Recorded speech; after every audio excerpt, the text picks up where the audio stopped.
Todos los países del mundo en estos momentos están reformando la educación pública. Existen dos razones para ello. La primera es económica. La gente está intentando resolver cómo podemos educar a nuestros niños para que ocupen su lugar en la economía del siglo XXI. ¿Cómo hacemos eso? Si ni siquiera podemos anticipar cómo será la economía al final de la próxima semana, como esta reciente crisis lo está demostrando. ¿Cómo hacemos eso? La segunda razón es cultural. Todos los países del mundo están intentando resolver cómo podemos educar a nuestros niños para que tengan sentido de identidad cultural, para poder legarles los genes culturales de nuestras comunidades y a la vez formar parte del proceso de globalización. ¿Cómo cuadramos ese círculo? El problema es que están intentando enfrentarse al futuro, a base de hacer lo mismo que en el pasado. Y en el proceso están alineando a millones de niños que no ven ninguna utilidad en asistir a la escuela. Cuando nosotros íbamos al colegio, nos retenían allí con la historia de que si trabajábamos mucho y sacábamos buenas notas y luego estudiábamos un título universitario, tendríamos un trabajo. Nuestros hijos no se creen eso. Y hacen bien, por cierto. Es mejor tener una titulación que no tenerla, pero ya no es ninguna garantía. Y especialmente no lo es si el camino hacia ella marginaliza la mayoría de cosas que tú consideras importantes acerca de ti mismo. Hay gente que dice que hay que subir los estándares, que eso sería un avance. Ah, ¿sí? Sí, lo deberíamos hacer. ¿Y por qué ibas a querer rebajarlos? No me he encontrado con ningún argumento que me convenza para bajarlos. Pero subirlos, por supuesto que habría que subirlos. El problema es que el sistema educativo actual fue diseñado, concebido y estructurado para una era diferente. Fue concebido en la cultura intelectual de la Ilustración y en las circunstancias económicas de la Revolución Industrial. Antes de la mitad del siglo XIX no había sistemas educativos públicos. En realidad, no. O sea, podrías estudiar con los jesuitas si tenías dinero, pero la educación pública, pagada con los impuestos, obligatoria para todo el mundo, gratuita y a la vuelta de la esquina, era una idea revolucionaria. Y mucha gente se opuso a ello. Decían, no es posible para muchos niños pobres que están en la calle beneficiarse de la educación pública. Son incapaces de leer y escribir. ¿Por qué perder tiempo con esto? Y también se asienta sobre una serie de suposiciones sobre la estructura social y la capacidad de las personas. Fue dirigido por el imperativo económico de aquel momento, pero a lo largo de todo ello se infiltró el modelo intelectual de la mente, el cual era esencialmente la idea que la Ilustración tenía sobre la inteligencia. La auténtica inteligencia consistía en cierta capacidad para el razonamiento deductivo y un conocimiento amplio de la cultura clásica. Se podría resumir en capacidad académica. Y esta idea está fuertemente enraizada en la reserva genética de la educación pública. El creer que hay dos tipos de personas, académicas y no académicas, y la consecuencia de eso es que mucha gente brillante se creen que no lo son porque han sido evaluados siguiendo este concepto de mente. Así que tenemos dos pilares gemelos, el económico y el intelectual. Y desde mi punto de vista, este modelo ha causado caos en la vida de mucha gente. Ha habido gente que se ha beneficiado maravillosamente de él, pero la mayoría de la gente no.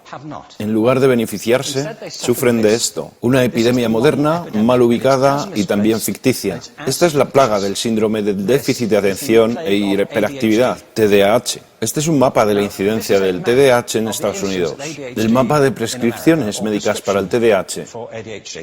No me malinterpreten, no quiero decir que el síndrome de déficit de atención no exista. Yo no tengo la formación necesaria para ello. Sé que la amplia mayoría de psicólogos y pediatras creen que sí, pero aún es un tema a debatir. Lo que sí me consta es que no se trata de una epidemia. Estos niños están siendo medicados tan rutinariamente como a mi generación nos quitaban las amígdalas, por los mismos motivos caprichosos y por la misma razón la moda de la medicina. Nuestros hijos están viviendo en el periodo más intensamente estimulante de la historia de la Tierra. Están siendo acosados con información y les están reclamando su atención desde todos los medios. Los ordenadores, los iPhone, las vallas publicitarias y cientos de canales de televisión. Y nosotros les penalizamos por distraerse. ¿Distraerse de qué?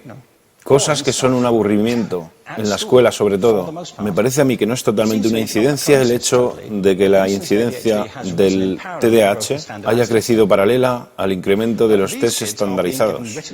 A estos niños se les está dando cosas como Ritalin, Adderall, a menudo medicación bastante peligrosa, solo para hacer que se concentren y se calmen. Pero según esto, el déficit de atención aumenta al ir al este de este país. La gente empieza a perder el interés en Oklahoma.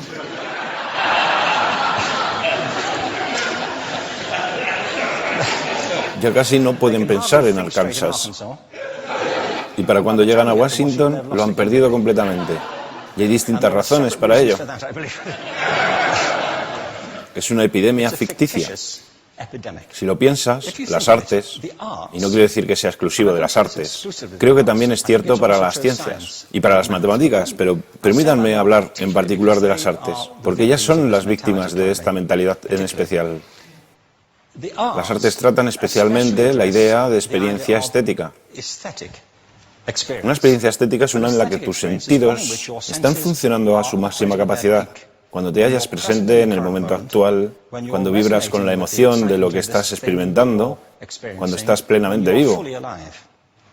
Y la anestética es cuando cierras tus sentidos y te atontas ante lo que está sucediendo. Y muchos de estos medicamentos hacen eso. Estamos haciendo pasar a nuestros hijos por el sistema educativo a base de anestesiarlos. Y yo creo que deberíamos estar haciendo exactamente lo contrario. No deberíamos adormilarlos, sino despertarlos para que vean lo que sucede en su interior. Pero el modelo que tenemos es este. Yo creo que tenemos un sistema educativo modelado del interés de la industria a su imagen y semejanza. Les daré un par de ejemplos. Las escuelas aún están organizadas como si fueran fábricas. Tienen timbres que suenan, instalaciones separadas, están especializadas por asignaturas. Aún educamos a los niños por lotes. Les hacemos pasar por el sistema según su grupo de edad. ¿Por qué hacemos eso? ¿Por qué suponemos que lo más importante que los niños tienen en común es su edad? Parece como si lo más importante de ellos fuese su fecha de fabricación, ¿no? Bueno, yo conozco niños que son mucho mejores que otros niños de su edad en distintas disciplinas, o en diferentes momentos del día, o que son mejores en grupos pequeños o en grupos grandes, o que simplemente trabajan mejor solos. Si te interesa el modelo de aprendizaje, no puedes empezar con esta mentalidad de cadena de montaje. Se trata esencialmente de una conformidad. Cuando ves el incremento de los exámenes estandarizados y de los currículos estandarizados, todo se basa en la estandarización. Yo creo que tenemos que ir justamente en la dirección opuesta. Esto es lo que quiero decir cuando hablo de cambiar el paradigma. Hay un estudio estupendo que se ha hecho recientemente acerca del pensamiento divergente. El pensamiento divergente no es lo mismo que la creatividad. Yo defino la creatividad como el proceso de tener ideas originales que tengan valor. Pensamiento divergente no es sinónimo de creatividad, pero es un componente esencial de la misma. Es la capacidad de ver montones de respuestas posibles a una cuestión. Montones de maneras diferentes de interpretar una cuestión. Pensar lateralmente, como lo llamó Edward de Bono. No pensar solamente de manera lineal o convergente. Ser capaz de ver múltiples respuestas y no solo una. Así que yo diseñé un test para esto y voy a inventarme un ejemplo. A la gente se le puede preguntar cuántos usos se le ocurren para un clip. A la mayoría se les ocurren unos 10 o 15. A la gente que se le da bien se le pueden ocurrir 200. Y lo hacen porque preguntan, ¿el clip podría estar hecho de goma y medir 60 metros? ¿Tiene que ser un clip tal como lo conocemos? Bueno, pues diseñé el test y lo probé con 1.500 personas. En un libro titulado Más allá del punto de ruptura, y en el protocolo del test, si superabas una puntuación determinada, se te consideraba un genio del pensamiento divergente. Así que quiero preguntarles, ¿qué porcentaje de la gente que hizo el test puntuó como genio en pensamiento divergente? Y debo decir una cosa más acerca de ellos. Eran niños de jardín de infancia. Así que, ¿qué opináis? ¿Qué porcentaje de genios?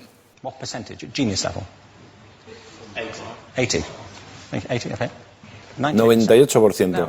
Bueno, la cuestión es que era un estudio longitudinal, así que los mismos niños volvieron a hacer el test 5 años después, en edades entre 8 y 10 años. ¿Qué pensáis?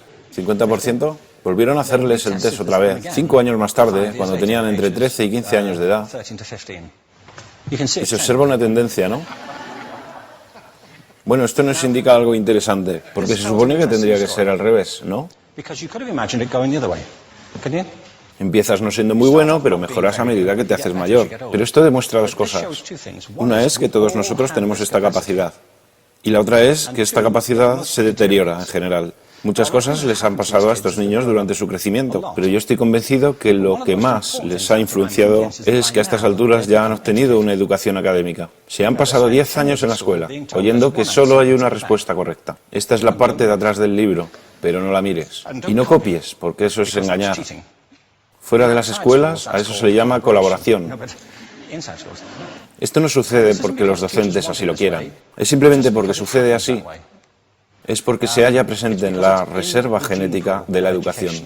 Tenemos que pensar de forma diferente acerca de la capacidad humana. Tenemos que superar esta vieja idea acerca de lo académico y lo no académico, lo abstracto, lo teórico, lo vocacional, y empezar a verlo como lo que es, un mito. En segundo lugar, tengo que reconocer que la mayor parte de las veces el buen aprendizaje se da en grupos y que la colaboración es lo que alimenta el crecimiento.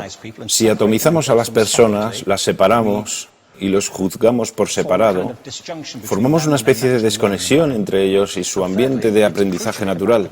Y en tercer lugar, un asunto importante es la cultura de nuestras instituciones, los hábitos de estas instituciones y los hábitats que ocupan.